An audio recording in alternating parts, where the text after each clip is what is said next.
കഴിഞ്ഞ കുറച്ചധികം വർഷങ്ങളായിട്ട് ഒരുപാട് വിദ്യാർത്ഥികളെ അവരുടെ കുടുംബങ്ങളെയൊക്കെ പരിചയപ്പെട്ടിട്ടുണ്ട്. ഈ കൂട്ടത്തിൽ പലതരത്തിലുള്ള ആളുകൾ ഉണ്ടായിരുന്നു. വല്ലാതെ പരീക്ഷയെ പേടിച്ചിരുന്നവർ, സാമ്പത്തികമായി പ്രശ്നങ്ങൾ കൊണ്ടും അല്ലെങ്കിൽ എന്തെങ്കിലും ഫാമിലി ഇഷ്യൂസുകൾ കൊണ്ടും ഒക്കെ പഠിക്കാൻ വളരെയധികം ബുദ്ധിമുട്ടുന്ന ആളുകൾ, പലതവണ പല സ്ഥാപനങ്ങളിൽ മാറി മാറി പഠിച്ചിട്ടും പരീക്ഷ എഴുതാനോ ജയിക്കാനോ പറ്റാതെ പോയ ആളുകൾ. പക്ഷെ ഈ പറഞ്ഞ ആളുകളിൽ നിന്നൊക്കെ എന്നെ വ്യക്തിപരമായി അത്ഭുതപ്പെടുത്തിയ ഒന്നുണ്ട്. ഈ പറഞ്ഞ ഒട്ടുമിക്ക ആളുകളും വിട്ടുകൊടുക്കാൻ തയ്യാറല്ലായിരുന്നു എന്നതാണത്.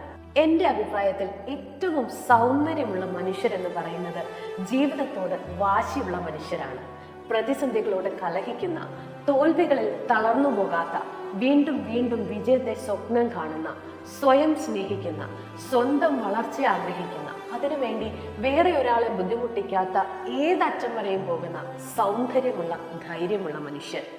അങ്ങനെ ഒരു മൈൻഡ് സെറ്റ് ഉണ്ടാക്കിയെടുക്കാൻ നമുക്ക് കഴിയട്ടെ, പുതിയ തലമുറയെ അങ്ങനെ രൂപപ്പെടുത്താനും.